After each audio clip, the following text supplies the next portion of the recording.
As a state trooper in the cold darkness of Alaska, sometimes I have to go on what we grimly call Popsicle Patrol. It's a common myth that alcohol makes you warmer. In reality, it just makes you feel warmer, but doesn't prevent you from slowly freezing to death. Sometimes folks too drunk to drive home from the bar will end up walking home, completely unaware of the effects of the elements. One night I came across an old man, frozen blue, and laying on the sidewalk. Disturbing as that may be, it's not the eeriest thing I've come across while on patrol in this frozen hellscape. No. See, that prize goes to what I experienced just a month ago. That still has me up at night. There I was in the barren darkness, driving my usual route along the icy roads and checking for drunkards along the thick snow-covered environment.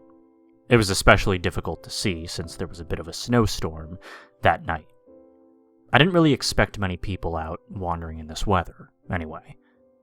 I was just about to head back when I suddenly saw a woman in a large coat walking alone along the side of the road. The snow was coming down in a blinding flurry, and the temperature was much too cold to be walking, even with a winter coat on. I immediately pulled my vehicle over to check on her. When I opened my car door and stepped out into the snow, a harsh gust of cold wind hit me. It was then that I heard it. The haunting faraway sound of a flute playing was being carried by the Arctic winds. I approached the woman who was still walking forward away from my vehicle. "Miss, are you all right?" I yelled out over the snow, but she didn't respond or turn around. I ran to catch up with her, asking again if she was okay, but she just kept walking. I stood in her path to block her, but she just diverted her course slightly to the left and went around me like a faulty roadblock.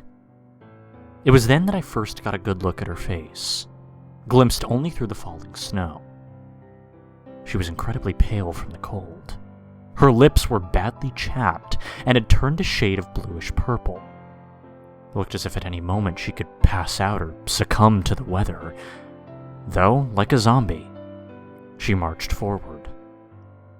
3 more people then emerged from the blinding storm, a man and 2 women. They too were walking in the direction of the strange woman, and I watched as they fell in line behind her like ducklings in a row. I heard the flute sound again, but louder this time, and a chill went down my spine. Suddenly, the snow stopped falling completely, and my visibility cleared. I saw that more people had joined this odd parade, this time 2 men and 3 women. One of the men was a very elderly man. The rest seemed to range in age from about mid-20s to early 40s. They all wore only a single layer of winter clothing, and they looked like any normal people that you'd see in a crowd. The only thing off about them was their bizarre, delirious behavior. I put my hand on the shoulder of the guy at the back of the line. "Sir," I said forcefully, "what is going on?" He managed to break from me and follow the group. I watched in amazement and horror as yet more people emerged from the seemingly empty black night and began following this peculiar line of people walking along the side of the road in the snow. With all of them ignoring my verbal commands, I half-heartedly attempted to handcuff one of them, but they resisted mightily, shaking me off and continuing to move forward like a machine. Nothing stopped the endless march forward. I didn't want to be aggressive or hurt any of these people. I was trying to help them, look out for their safety, but they remained zombified and unconcerned for their own well-being. Looking back, I wish I had tackled them to the ground or done more to stop their reckless parade. In the moment, however, I didn't, and that is what haunts me. At that point, there were 5 men and 7 women strolling aimlessly in a row through the snow. At a complete loss for what I should do, I phoned for backup. I'm not sure what the heck is going on here, but I've got like a dozen people here in real danger of freezing to death. They're not complying, and I need backup. I said over the radio. I watched as the group veered off into the icy road. The situation was definitely becoming more dangerous. Now a distant flute playing sounded close, and I could hear it clearly and continuously. Suddenly, they each stopped and began to strip off their winter clothes. When they were all standing stark naked, they began to march once more off into the direction of the woods, their bare feet stepping across the ice-covered pavement. I stood bewildered by the deranged display with a hollow feeling in the pit of my stomach. They walked directly into the pathway of any potentially oncoming traffic as they made their way towards the tree line of the wilderness. Only then did I see where the people were heading and where the sound was coming from. The procession of freezing ghouls moved across the slippery road and to the dark, snowing woods just beyond it. There within the dark woods stood a small, grotesque creature I could only describe as an elf. In its hands, it held a carved wooden flute. It looked like something straight out of an odd folklore story, fairy tale.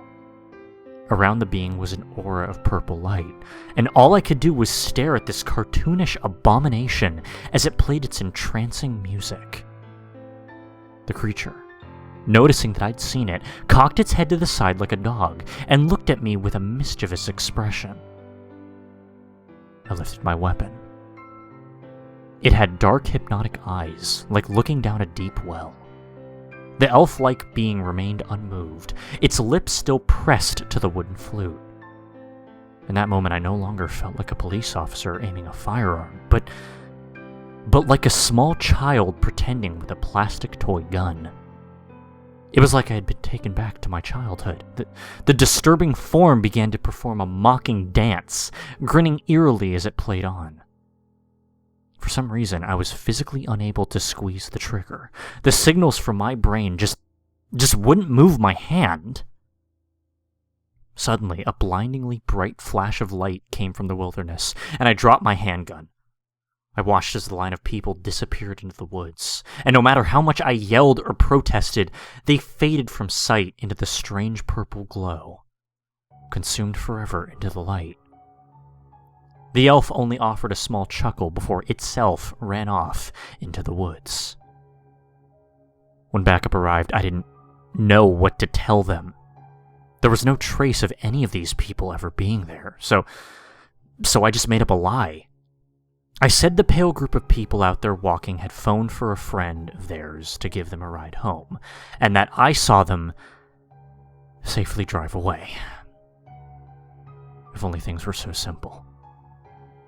Consider this the police report that I should have written that night.